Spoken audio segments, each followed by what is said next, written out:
Lightning like Steve McQueen. I'm in the fast lane when the light turns green. And I built tough, I ain't nothing but grit. Cause I made rugged blood, sweat, and spit.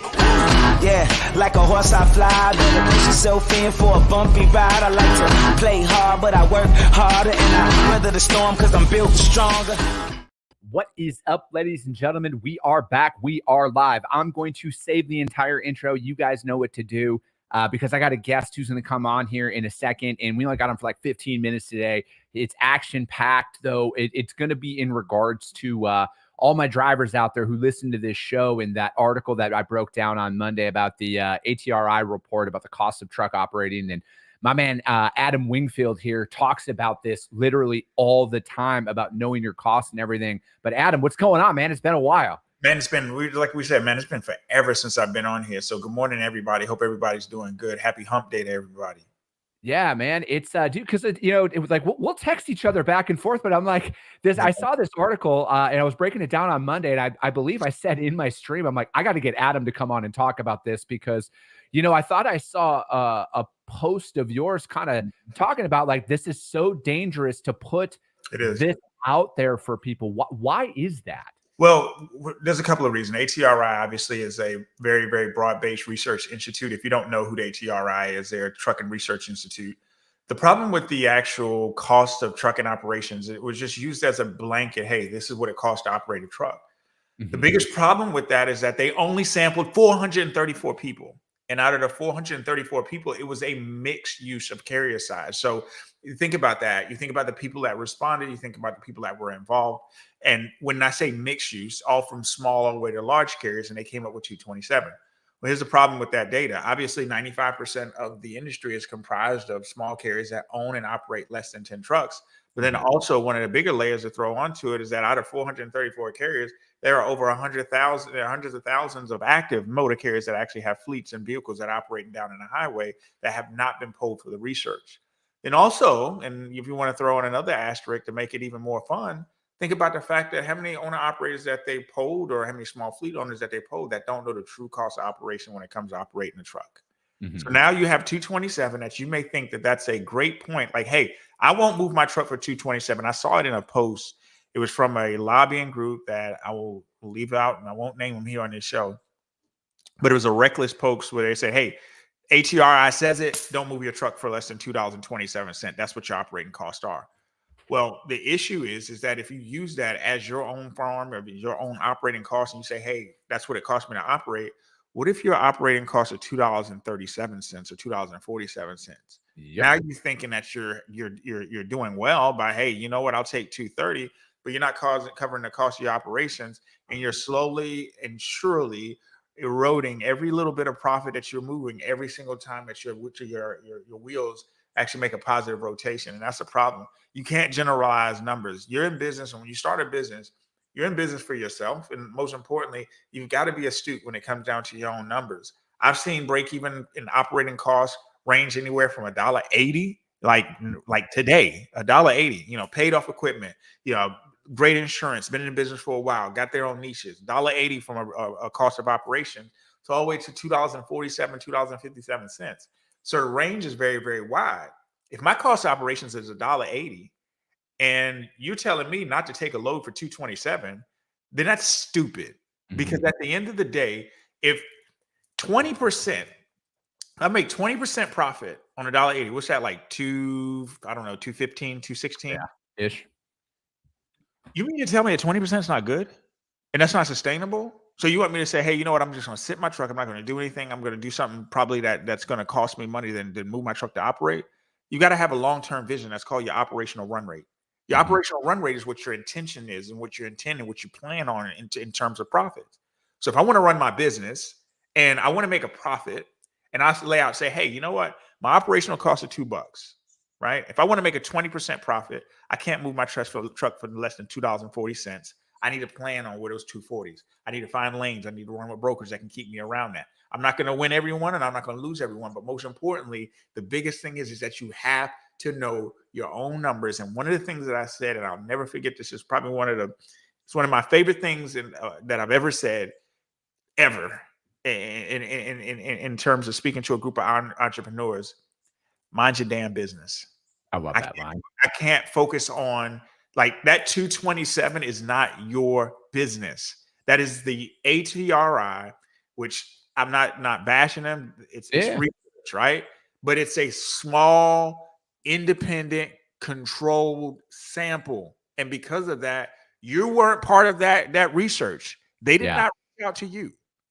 I look at it like this too, Adam, and because I believe I followed up, and fact checkers can fact check me if they want. I believe I followed it up on Monday with saying like that's my problem with national averages for rates out there and stuff like that, because I just paid $6 a mile for a dry van the other day. All right, $6 a mile.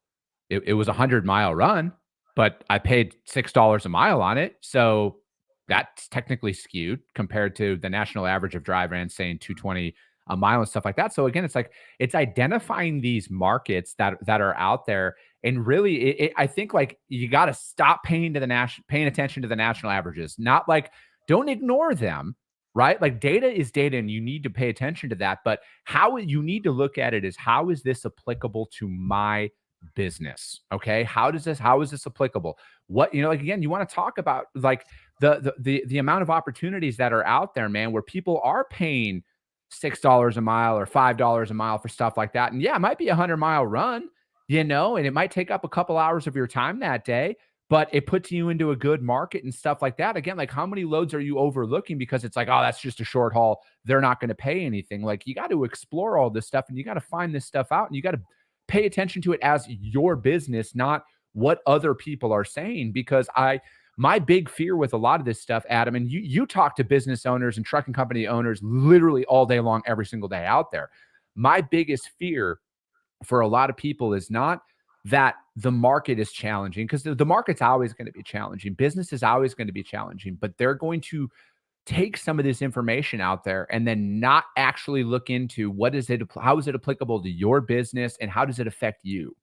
Yeah, the biggest thing, just like I said, like if I just say, "Oh, whew, I'm glad the ATRI did the research for me. Now I can just run my business. My cost of operation is $2.27 a mile."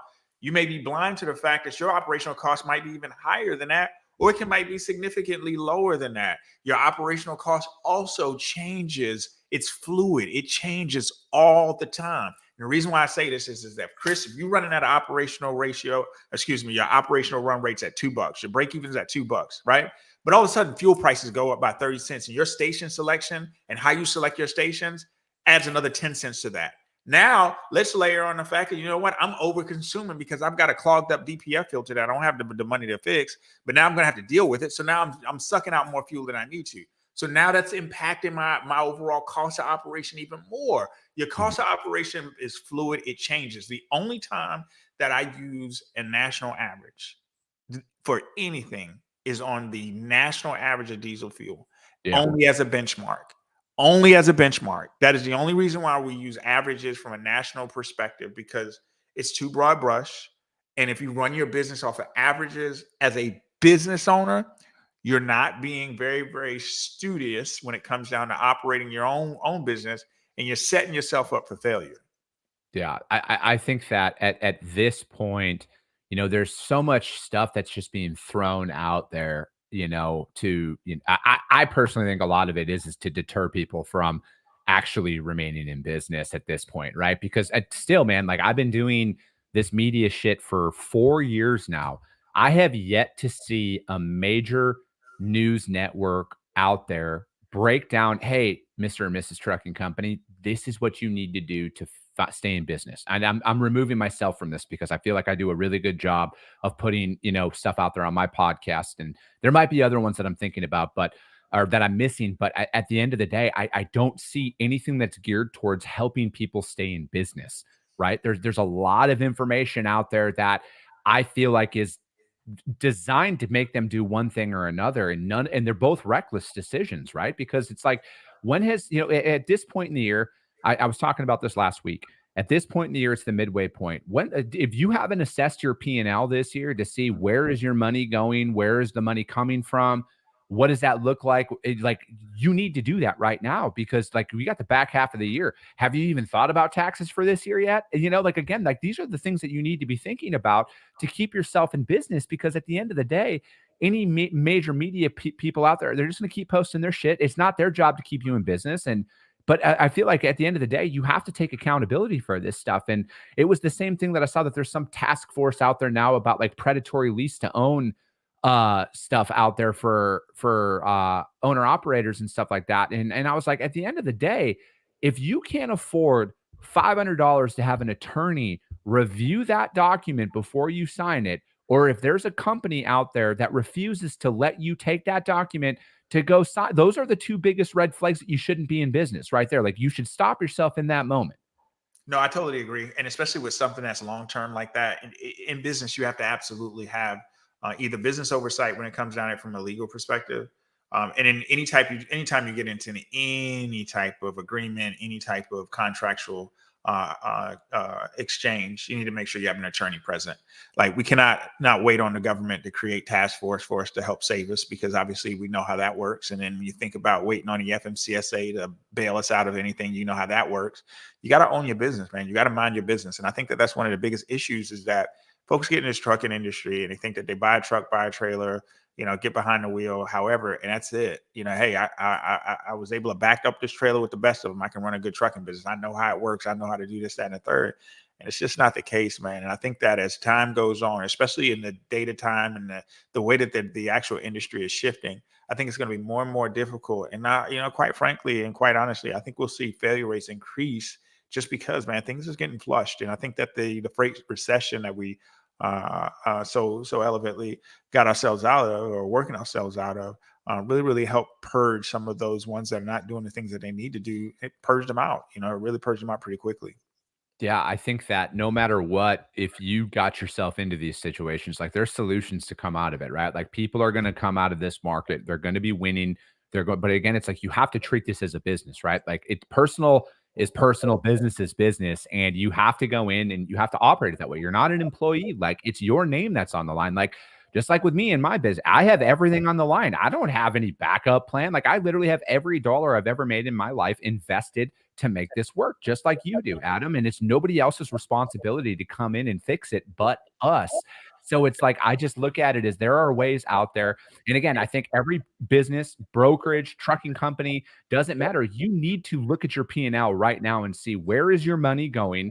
What does the financial health of your business look like? How do you, and again, know your numbers. Same thing as a broker, right? Like, you need to know your numbers. What is your break even? Just because you make $100 in margin, quote unquote, doesn't mean you're making $100. What's the cost to process that stuff as well? What do you actually need to do just to break even? And that was one of those things that I learned working for a big company early on in my career is I don't remember the exact number, but for conversation pieces, it was essentially, we have to make $75 on a load to break even, because when you have the cost, of acquisition and everything processed through that. And I want to be clear too, because a lot of times, you see a lot of owner ops and, small fleet owners, they get confused with break even and what you really actually want to run for. Yeah. A lot of times we're in a conversation, it's like, hey, your break even point, you need to know your break even point. It's, let's just say it's 215.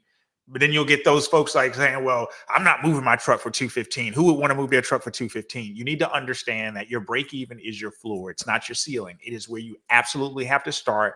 The ball bounces at the floor and everything goes up from there. But it's so important that you understand how to calculate your break even point. It is not just fuel. It is not just insurance. It's not just truck payment. And that does not create profit. There are so many different lines, because every time your wheel turns, all of your expenses are amortized within the movement of that truck. So it's so important that you as an owner operator understand that. We cannot use the ATRI research in the small carrier community. We cannot use that because it is a blanket statement. There is so many different variables and different things that go into that break-even point. If you need help calculating that break-even point, please don't hesitate to reach out to me. I might just go live and just take a couple of carriers and just do it with, do a little segment on that. But we just have to make that known.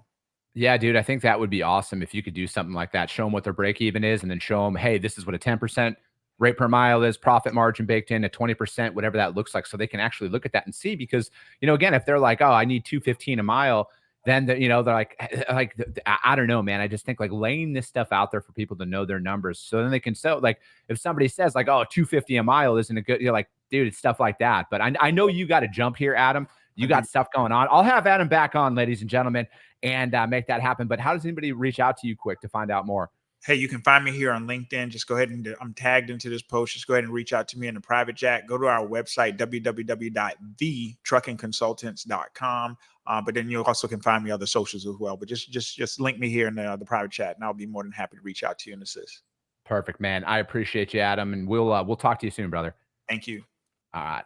And hey, and if you guys need to get in touch with Adam, and if you guys can't find him, just hit me up. I will gladly put you guys in contact with him. Corey Buchan over on YouTube, Dylan Turner over on YouTube. Sorry, guys, I'm just getting caught up here. Good morning, Orange Shirt Gang. Sonny Sharma in the house. Carla Isted also in the house over on LinkedIn. I'm trying to get everybody over to YouTube, you guys. I'm trying to get everybody over there. I've just heard from so many people that the stream is exponentially better over on YouTube.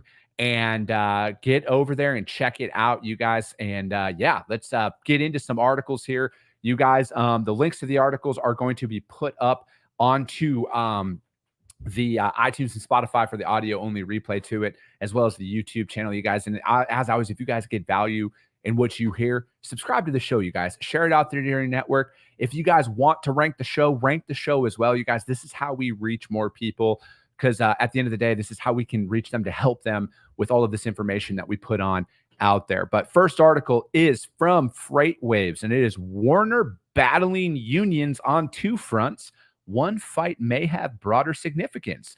Werner Enterprises ECM unit is battling unionization efforts on two fronts, one of which may be impacted by a recent legal precedent that observers could say could boost union representation efforts. With fewer than 50 workers involved in the unionization push, one of the group employees has already chosen to be represented by a union, a campaign that ultimately brought Werner CEO Derek Leathers into the fray with a personal visit to New Jersey. That campaign resulted last year in approximately 25 workers at ECM units at 3 New Jersey facilities, Cinnaminson, Hamilton, and Piscataway, voting to be organized by the United Food and Commercial Workers Union. It was an effort that spurred Leathers to travel to New Jersey to meet the workers, even though the size of the potential union was a drop in the bucket to the transportation and logistics total workforce of more than 13,000 people out there. Negotiations to turn that successful union vote into a contract, not always a guarantee, are progressing towards that, according to Mike Thompson, who is an organizer at the local level out there. Talks in New Jersey are moving forward. Thompson said in an email to FreightWaves that negotiations could go a little faster, but there has been fairly decent movement on both sides. Shortly after the unionization vote, the union filed an unfair labor practices claim with the National Labor Board relations against Werner, and they says that the complaint was withdrawn in May, which was confirmed by Werner. A potentially more significant battle is brewing in Erie, Pennsylvania, and then that effort could be impacted by the so-called CEMEX decision. That NLRB decision from last year is seen as giving the agency power to order union recognition under certain circumstances if a unionization vote failed in the rank and file system. The dispute in Erie goes back to last year. Unlike New Jersey, the Teamsters Union, not the UFCW, is seeking to organize its workers. Among the developments, the standoff involved the dismissal of 4 workers who union people were let go because of their organizing efforts. Werner's denies that claim. The Teamsters later consolidated check card check in favor of a union. And then it goes on. Let me see here. The Teamsters representation. Check card is controversial. Critics say it effectively eliminates a secret ballot because if a worker doesn't sign and submit a card, it is publicly known as a no vote. And then it goes on to talk about ties to another. There's a lot of information in here from the unionization effort of it. And, you know, I've been very vocal, very, very, very vocal about my disdain for unionization efforts out there. I just think that at this point in time, I don't need to put my stance out there any more than that, but I'm against unions. All right. I am. I think that it benefits the union more than the employee. And I just truly think that it's just in a company, a group of individuals going against a company like that, where it's, like the free market, you guys, is the most beautiful market to operate in, because I look at it like this. If you're looking at a situation where you're employed somewhere and you think you're worth more money, the beauty of the free market is you can go start your own business and compete, right? I think that, from my perspective, a lot of people are out there talking about small trucking companies, and they're always in the news and everything else, but there's a reason why 97% or 95% of the trucks that are on the road right now are 10 truck or less operations, right? The American dream, the creation of the small business, and going out there and carving out your slice of it. I'm not involved with Werner at all. I'm not here to advocate on their behalf or say anything in there, but like, I just think like these unions are just going after businesses left and right. Like I said it last year with Yellow going out of business. The union should have bought Yellow and showed everybody how great they are at operating a business. Like, why don't they, right? Like, they could make so much more money, okay, in the free market if the union just went out and formed their own corporation and employed all of their people across the United States, and then competed against all the non-union companies, right? You got to ask yourself, why don't they do that? Why doesn't the union, the Teamsters in particular, who've been around for a very long time, why don't they just start a trucking company? Why don't they buy equipment? Why don't they go and find their own customers?